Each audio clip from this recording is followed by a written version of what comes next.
બીજી બાજુ માનવતાને શર્મસાર કરતી વધુ એક ઘટના સામે આવી છે। દાહોદમાં મળ્યો છે નવજાત શિશુનો મૃતદેહ। બિરસા મુંડા ચોક નજીકથી આ મૃતદેહ મળી આવ્યો છે। થેલીમાં લપેટીને મૃતદેહને ફેંકાયો હતો તો શિશુના મૃતદેહને કાપડમાં લપેટાયેલો હતો। આસપાસના લોકોની નજર પડતા પોલીસને જાણ કરાઈ તો પોલીસે ઘટનાસ્થળે પહોંચીને આગળની કાર્યવાહી હાથ ધરી છે।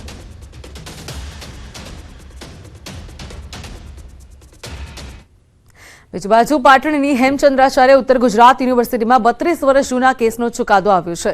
સિદ્ધપુરના યુસુફ નૂર મોહમ્મદ નાંદોલિયાની વિવાદિત પ્રોપર્ટી અંગે કોર્ટે અરજદારની તરફેણમાં ચુકાદો આપ્યો।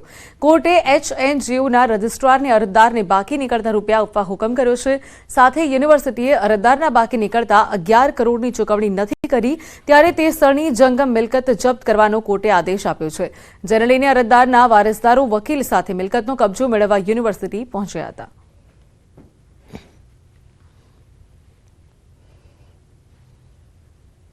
તો કોર્ટ અરજદારની તરફેણમાં ચુકાદો આપ્યો છે। પાટણની ઘટના કે જે વિવાદિત મિલકતના 11 કરોડ ચૂકવવાનો આદેશ કોર્ટ દ્વારા કરવામાં આવ્યો છે।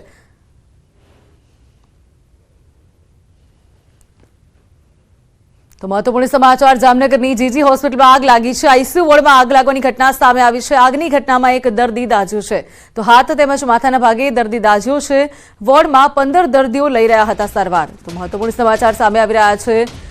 હોસ્પિટલમાં આગની ઘટના સામે આવી છે। જામનગરની જીજી હોસ્પિટલમાં આગ લાગી છે તો આગ લાગતાની સાથે એક વ્યક્તિ દાઝ્યો છે। એક દર્દી જે છે દાઝ્યો છે, હાથ અને માથાના ભાગે દાઝ્યો છે। આ અંગે વધુ વાત કરવા ફોનલાઈન પર કિંજલ જોડાયા છે। કિંજલ, जीजी હોસ્પિટલની અંદર આગ લાગી છે, દર્દી જે છે દાઝ્યો છે, વિગત શું સામે આવી રહી છે? બિલકુલ દાનવી, જે પ્રકારે વાત કરવામાં આવે જામનગરની સરકારી ગુરુ ગોવિંદસિંહ હોસ્પિટલમાં આગની ઘટના છે તે સામે આવી છે। સરકારી ગુરુ ગોવિંદસિંહના આઈસીયુ વિભાગમાં આગ લાગી છે। શ્વાસ તંત્ર માટેનો જે આઈસીયુ બનાવવામાં આવ્યો છે એમાં આગ લાગી છે। હાલ એક દર્દી છે એને હાથમાં અને માથાના ભાગે દાઝ્યો હોય અને ઈજા પણ થઈ છે। આ ઉપરાંત 15 દર્દીઓ છે આ વોર્ડમાં હાજર હતા। અગાઉ પણ જામનગરની ગુરુ ગોવિંદસિંહ હોસ્પિટલ છે, આ હોસ્પિટલના જૂના જે વિભાગ આવેલો છે ત્યાં આઈસીસી વોર્ડમાં આગ લાગી હતી। ત્યારબાદ ફરી એકવાર આઈસીયુ વોર્ડમાં આગ લાગી છે। હાલ તો આગ કયા કારણોસર લાગી છે તે અંગે તપાસ પણ ચાલી રહી છે। હોસ્પિટલ સુપ્રિન્ટેન્ડન્ટ અને અન્ય અધિકારીઓ છે તે પણ દોડી ગયા છે અને જે પ્રકારે એસી છે એસીમાંથી ધુવાણાઓ બહાર નીકળતા હતા અને સમગ્ર મામલો છે તે સામે આવ્યો છે ને અત્યારે તપાસ છે તે ચલાવાઈ રહી છે અને આગ પર કાબુ મેળવાઈ રહ્યો છે। દાનવી, ચોક્કસ કિંજલ, આગ લાગવા પાછળનું કારણ હજુ અકબંધ છે, પરંતુ શું હોસ્પિટલની અંદર તમામ પ્રકારની સુવિધા સજ્જ હતી આગને કાબુમાં મેળવવાની કે નહીં? બિલકુલ, જે પ્રકારે વાત કરવામાં આવે દાનવી, જે હોસ્પિટલનું નવું બિલ્ડિંગ છે કોવિડ હોસ્પિટલ પણ ત્યાં છે, 700 બેડ કોવિડ હોસ્પિટલ છે, તેમાં જ આ પ્રકારનું સરસ મજાનું જે અલાયદા બિલ્ડિંગ બનાવવામાં આવ્યું છે તેમાં તમામ પ્રકારની ફાયર સેફ્ટીની સુવિધાઓ પણ ઉપલબ્ધ હતી। જેને લઈને આગ છે તે મોટી માત્રામાં નથી થઈ, પરંતુ જે પ્રકારે આગજનીની ઘટના છે તેને લઈને હાલ એક વ્યક્તિ દાઝ્યો છે, પરંતુ ચોક્કસ કહી શકાય કે અન્ય જે હોસ્પિટલોમાં જે પ્રકારે આગજનીની ઘટના સામે આવી હતી ત્યારે જામનગરની સરકારી ગુરુ ગોવિંદસિંહ હોસ્પિટલ ફરી એકવાર આગના બનાવને લઈને જે પ્રકારની ઘટના છે તે સામે આવી છે। ચોક્કસ કિંજલ, જોડાઈ સમગ્ર માહિતી આપવા બદલ આપનો આભાર। તો આ તરફ રાજ્યમાં વિઝા કન્સલ્ટન્ટની ઓફિસ પર દરોડાનો મુદ્દો, દરોડા બાદ સીઆઈડી ક્રાઇમે નોંધી છે વધુ એક ફરિયાદ। એમ્પાયર ઓવરસીઝ તેમજ અમદાવાદના હાઈટેક એ 3 એજન્ટ વિરુદ્ધ ગુનો દાખલ કરવામાં આવ્યો છે। હાઈટેકના કિશન પટેલ અને પ્રેમ પરમાર એ બંને એક્યુઝ છે, હાલમાં અબસ્કોન્ડિંગ છે। એમ્પાયર ઓવરસીઝના અંકિત પટેલ અને વિશાલ રામનાથ શાહ પૈકી વિશાલને અટક કરવામાં આવેલ છે, અંકિત અબસ્કોન્ડિંગ છે। એ જ રીતે અમદાવાદના હાઈટેકના જીગર શુક્લાને અરેસ્ટ કરવામાં આવેલ છે, જેમાં ફેક ડોક્યુમેન્ટ્સ બનાવનાર નીરવ મહેતા અબસ્કોન્ડિંગ છે। આજે અન્ય એજન્ટોના કચેરીમાંથી જે કાગળો અને અન્ય મટીરિયલ્સ સીઝ કરવામાં આવેલ એ પણ પરીક્ષણ ચાલુ છે। જેમ જેમ ફેક ડોક્યુમેન્ટ્સ ઊભા કરેલાનો પુરાવા મળે અન્ય ગુના પણ અન્ય એફઆઈઆર પણ નોંધવામાં આવશે ટૂંક સમયમાં। Thank you. હાલમાં ફેક ડોક્યુમેન્ટ્સમાં 10th 12th માર્કશીટ, MS યુનિવર્સિટીના માર્કશીટ અને degree certificates, Pandit Ramashankar university Chhattisgarh, Ravishankar university Chhattisgarh અને GTU ગુજરાતના ફેક ડોક્યુમેન્ટ્સ તેમજ વિવિધ સ્થળોમાં નોટરી, કુછ રિયાલિટી ડેવલપર્સના एक्सपीरियंस सर्टिफिकेट ये तमाम फेक डॉक्यूमेंट्स हाल સુધી મળેલ છે. અત્યારે આખું આ લોકોનું રેકેટ કેટલા સમયથી ચાલતું હતું? જેના આ શું કહેવાય ડોક્યુમેન્ટ આ લોકોએ બનાવ્યું તો બીજા કોણ કોણ સંડોવાયેલા લાગી રહ્યા છે? ये तमाम विगत पूछपरछ इन्वेस्टिगेशन दरमियान खबर પડશે. હાલમાં તો જે માણસોને અટક કરેલ છે એ તમામ એના સર્વન્ટ છે એક્સેપ્ટ જીગર શુક્લા હાઈટેક. બાકી તમામ મેનેજર અથવા સર્વન્ટ છે. મૂળ માલિકો હજુ સુધી પકડવામાં આવેલ નથી. દે આર અબસ્કોન્ડિંગ અને ટૂંક સમયમાં પકડવામાં આવે ત્યારે એ વિગત મળશે. જે લોકોની માર્કશીટ મળી આવી છે એ લોકોનું સ્ટેટસ ક્યાં છે અત્યારે? બહાર વિદેશ જતા રહ્યા છે, અહીંયા છે કે શું? તપાસ શું થઈ? અમુક લોકો વિદેશ જતા રહે છે એવા પણ અમારી પાસે પુરાવા છે.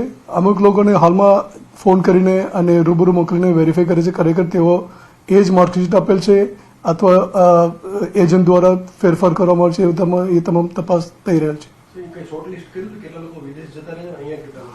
એ ડિટેલ્સ હાલમાં ઉપલબ્ધ નથી. કમ્પ્યુટરમાં જે વિગત છે ઘણા લોકો આ શું કરે છે એક બાર ફેક ડોક્યુમેન્ટ્સ ઊભા કરીને વિઝા મોકલ્યા બાદ ડિલીટ કરે છે.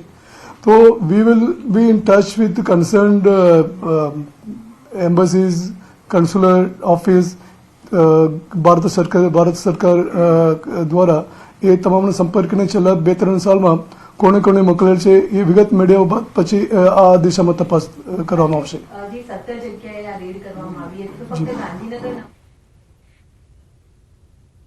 પછી બાજુ વાત કરીએ સમાચારની તો લોકસભા ચૂંટણીમાં સક્રિય થવાની રૂપાણીની ઈચ્છા. બાજીમાં બોલ્યા છે પૂર્વ મુખ્યમંત્રી વિજય રૂપાણી.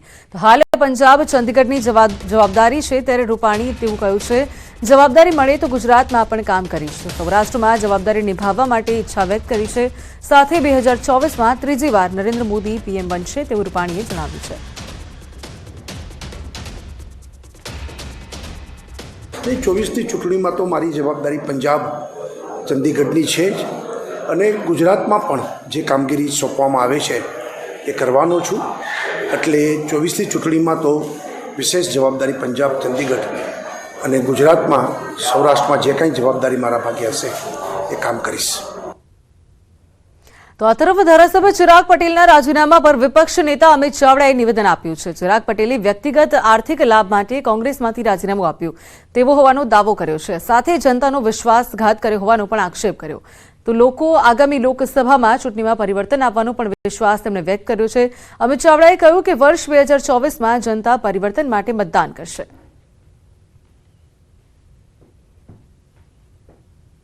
ચિરાગભાઈ કેવી રીતે ગયા, કેમ ગયા એની હકીકતો પણ કહી હતી અને તમે પણ બધા એની વિગતો તપાસશો તો જવા પાછળનું ફક્ત ને ફક્ત વ્યક્તિગત આર્થિક હિતો એની સાથે જોડાયેલા હતા અને એટલા જ માટે પ્રજાને પક્ષ બંનેનો દ્રોહ થયો છે ને એનો જવાબ આવનારા દિવસોમાં પ્રજા પણ આપશે ને પક્ષ પણ એ લડાઈ લડશે. આજે પ્રજા માટે નહીં પણ મુઠ્ઠીભર લોકો માટે સરકાર ચાલે છે.